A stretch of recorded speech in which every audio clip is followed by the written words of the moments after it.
Greetings, heavy metal lovers of all shapes, sizes, and varieties. PB Shuttleworth here. If there's one thing I love, it is heavy metal music. If there's another thing I love, it is giving my opinion when no one has asked for it. And I've decided to combine those two wonderful things together and do some heavy metal album reviews.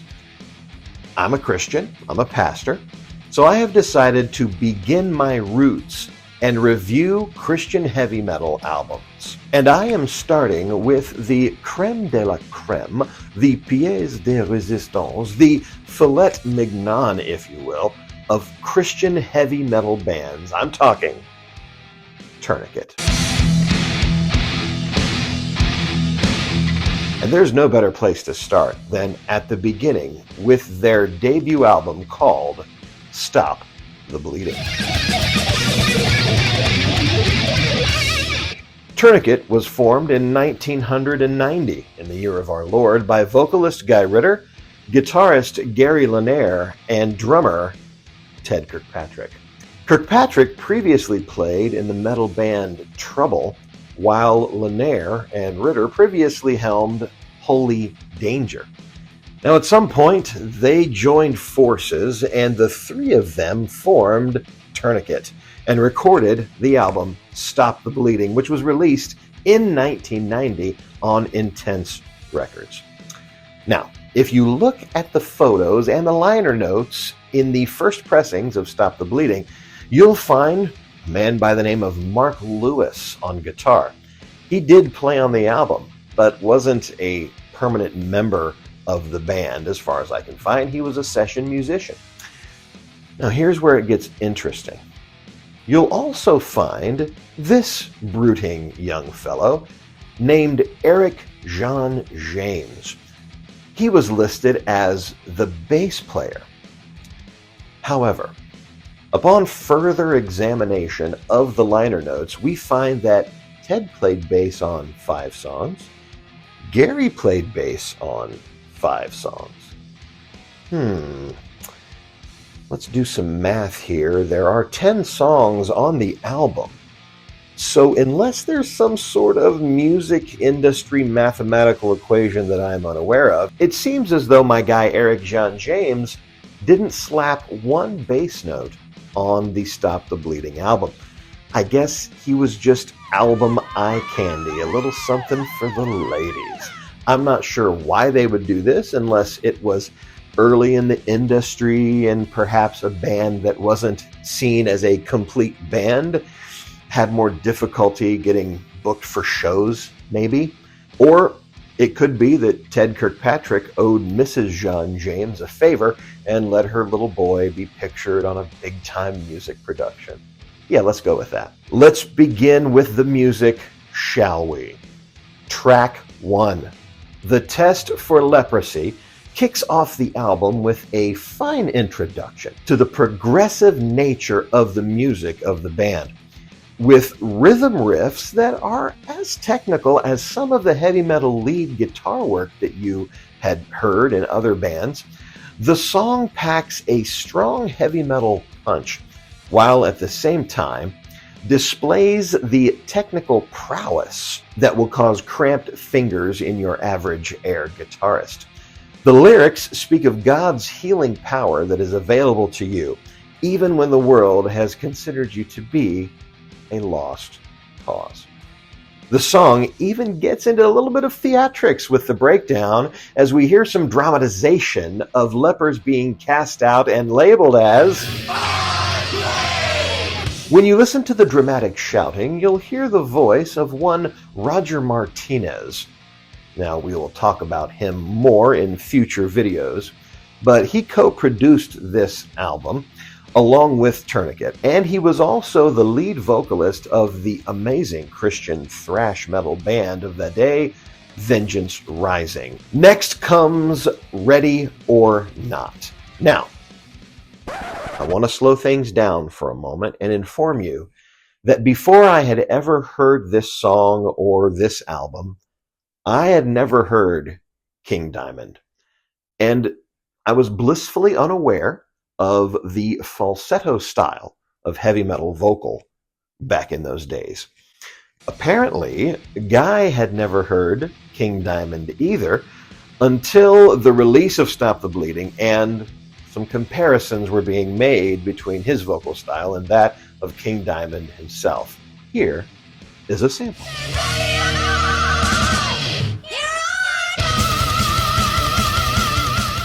Now, I must reiterate, I love this band.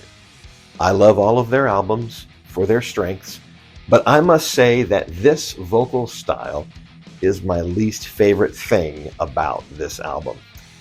Regardless, this song opens up with some strong speed metal rhythms that do not let up until the very end.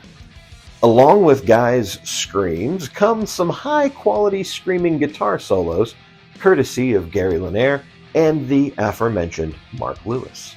Lyrically, the song is about making sure that you are spiritually ready to face your maker, because the time could come at any moment.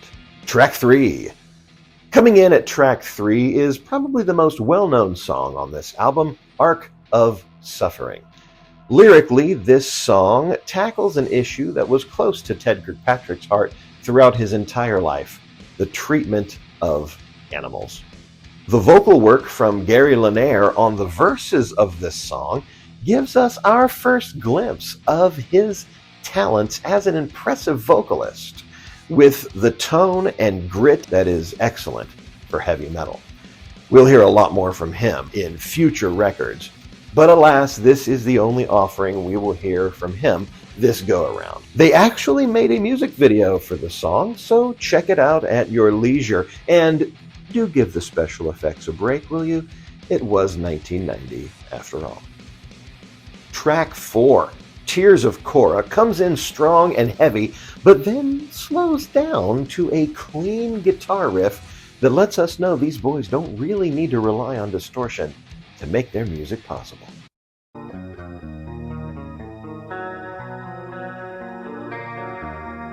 As you can hear, they can turn off that overdrive and just play with some GCR. That is good Christian reverb, ladies and gentlemen. Lyrically, the song displays how serious the band is about their beliefs in the Bible, telling the account of Moses and the Exodus from Egypt. The song grooves hard throughout, and there are times that you'll definitely bob your head. And Guy's singing goes from his deep, throaty tone all the way up to the rafters with his falsetto in a matter of seconds.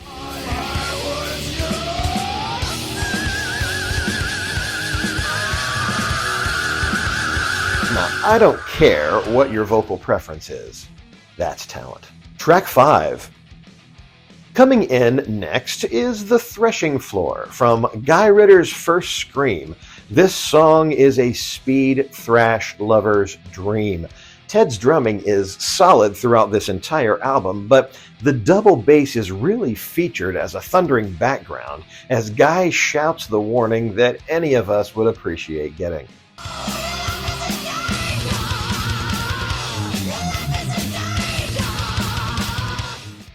I definitely know I would like to know if my life were in danger. The lead guitar work is shared by Gary and Mark, yet still not one bass slap from Erik John James. Sorry, Mrs. John James, your little boy didn't get to play on this song either. Track 6. Yet another highly recognized song from this album is track 6, You Get What You Pray For. Lyrically, the song is rather self-explanatory from the title. It talks about the importance of prayer, and with a similar theme to the song Ready or Not, you definitely never really know how much time you have on this earth. Guy's thundering all of a sudden will wake you up if you happened to doze off in the few seconds of silence after the previous song. Speaking of thunder, Ted's drum work on this song is top-notch. Gary's rhythm guitar will break your ribs, Mark Lewis's lead scream in your face, and the meaning of the song will challenge you. Track 7. Another deep cut from this album is a good jammer called Swarming Spirits. Guy's vocal rings out with a tonal clarity that we haven't heard yet on this record.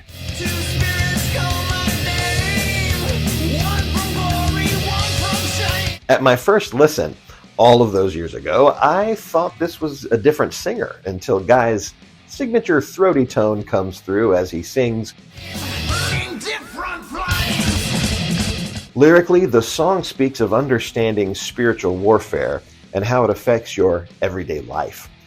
The riffs are technical, progressive, and impressive throughout. Track 8.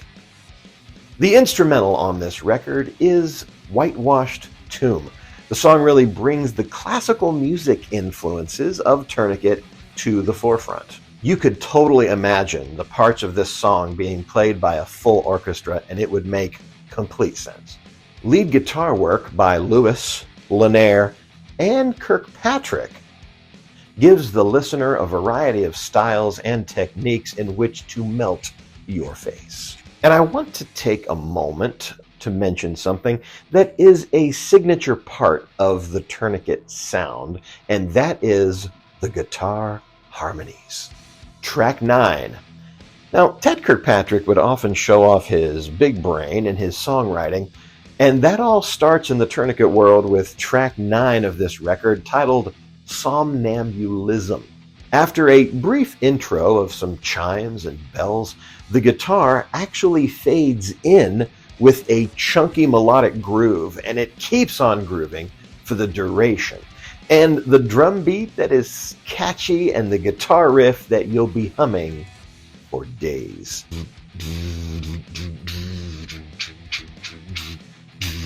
Anyway, lyrically, the song talks about walking in the light of the Lord instead of wandering aimlessly throughout the world. Somnambulism is a fancy word for sleepwalking. Being a Tourniquet fan in high school and having the term somnambulism in my head, it gave me an opportunity to sound super smart in front of one of my science teachers. I still barely passed the class, but for that day, I shined. Thanks, Ted Kirkpatrick. The song ends just as cool as it starts, with a blistering lead from Gary Lanier. In fact, the song fades out into silence. I can only imagine that it was to emulate the sensation of one drifting off into a deep slumber. But Gary's lead is so tight, it makes me wish they didn't fade it out at all. For goodness sake, when Gary's cooking, let Gary cook. Track 10, The Harlot Widow and the Virgin Bride. The last song on this original pressing is a song about your mama. Oh, I'm just kidding. That's terrible. I'm sorry. I'm just kidding. The Harlot Widow and the Virgin Bride features deep riffs, striking harmonies, and gives way to a sweet chugging riff just before the vocals come in. Guy finishes off this song, like most of the others, volleying back and forth between his deep vocals and his high screaming falsetto. Since the song refers to a bride, it features a very cool heavy metal rendition of the Wedding March.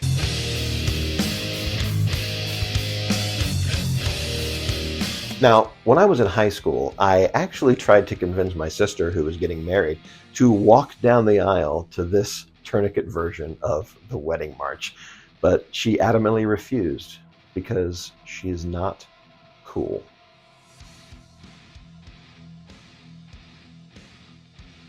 After the Wedding March, the song closes out with a jam of an instrumental for the final 2 minutes of this record. Hammering drums, blistering guitars, a thundering bass line, not from this guy, but from this guy.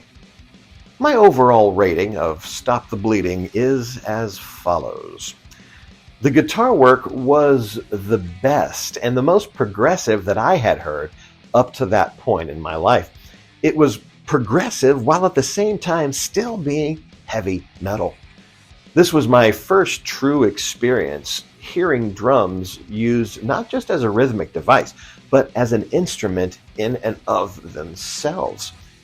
And that was in my musical experiences. Of course, Ted truly raised the bar for the heavy metal drummer. Even though I have grown to accept it over the years, the high falsetto singing wasn't for me, and it was a deterrent when I first started listening to Tourniquet. That being said, I give Tourniquet's Stop the Bleeding record 3.75 chained serpents out of 5. So there it is, my very first review of the very first Tourniquet record, Stop the Bleeding. Here's the part where I beg. Would you consider subscribing to this channel? It doesn't cost you a thing, but it tremendously helps us. If you'd liked the video, please hit the like button. And if you didn't like the video, please hit the dislike button, but hit it twice so it knows you're serious. Well, this is PB Shuttleworth signing off. I hope you enjoyed the video, and I hope to see you next time.